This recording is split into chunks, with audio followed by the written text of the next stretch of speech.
Great to be with you, and on this kind of gray and rainy Wednesday here in Washington, D.C. But um, he did it again.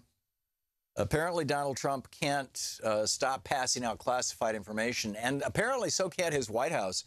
The British are just in knots right now about the fact that they had asked our intelligence agencies not to reveal the name of the guy who blew himself up in that stadium in Manchester where the concert was going on and killed all those young people and injured so many more, because they wanted, when they interrogated his family, they wanted it to be a surprise.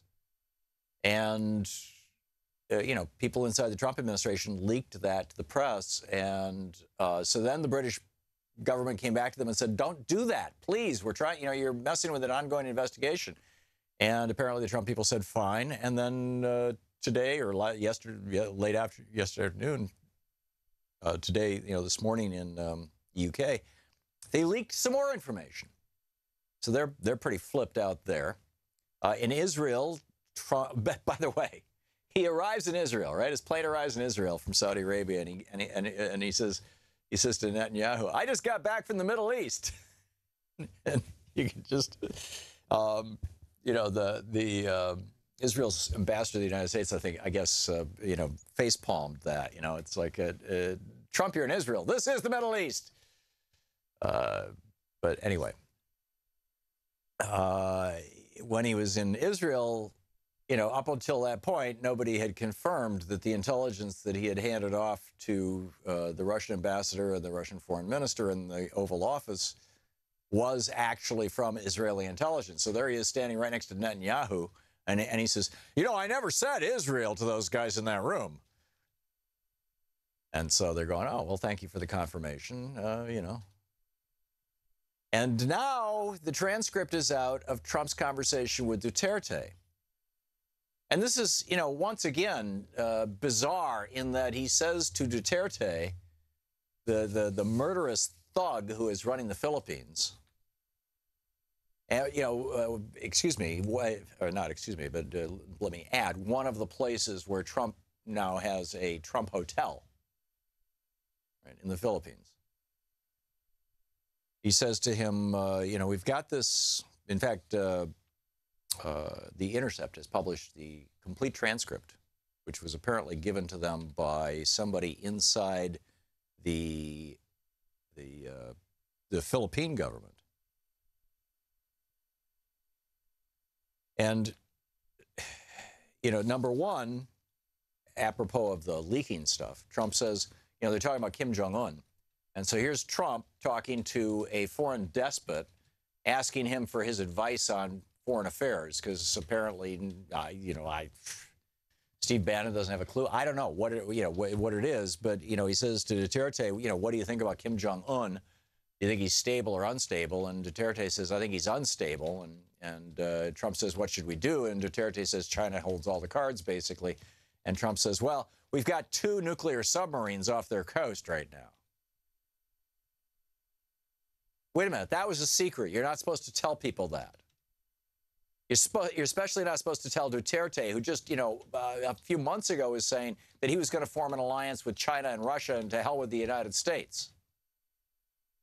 It's bizarre, but that's not the most bizarre part about it. The most bizarre part about it is, keep in mind, Duterte, when he was the mayor of a town in the Philippines, bragged about having personally killed drug dealers and drug users, and had started this practice of paying bounties to off-duty police officers and to independent contractors, as it were, to murder people, just to go out and kill people.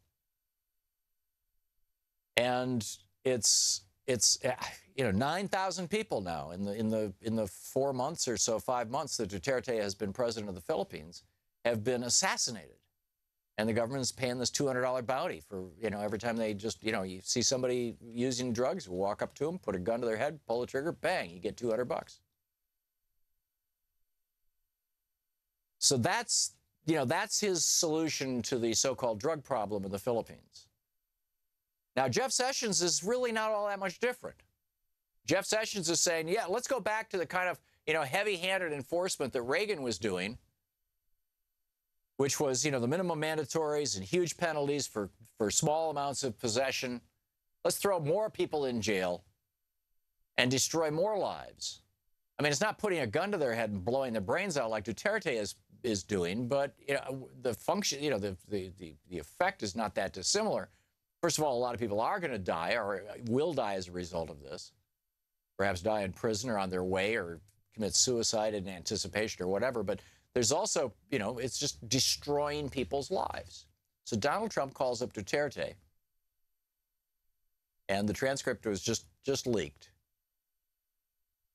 And first of all, he starts out, Mr. Duterte says, President Trump, thank you for calling, and good evening. It's night over here.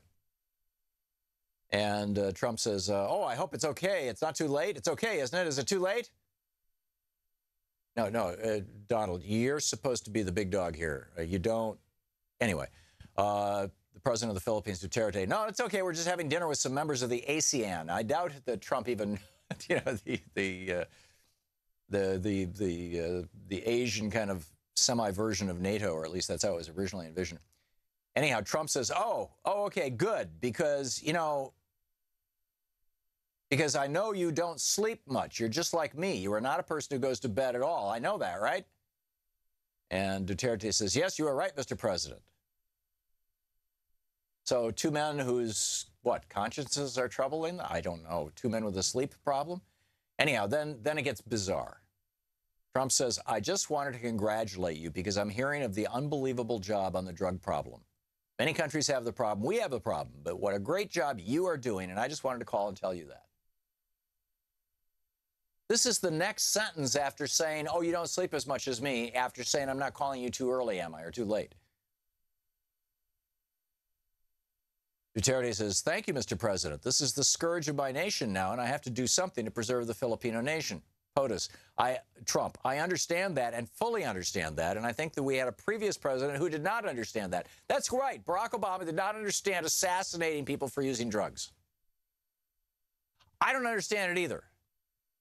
I mean, I understand it as violent, stupid policy, but I don't understand how they're, Anyhow, he says, and I think we had a previous president who did not understand that, but I understand that, and we've spoken about this before. Well, apparently he and Duterte go way back, and this probably has to do with the Trump Hotel in the Philippines. And Duterte says, yes, I know that. Thank you, yes. And then he gets into this conversation about the ASEAN, or about Kim Jong-un. It's a relatively brief conversation, just enough time for Trump to say, keep murdering people without the rule of law. We don't need no stinking laws. Keep being a killer. That's good. I salute that. And thank you for the advice on Kim Jong-un. And by the way, don't tell anybody. We've got 2 nuclear subs off the coast. And our intelligence services are now, again, freaking out. It's amazing. Absolutely amazing.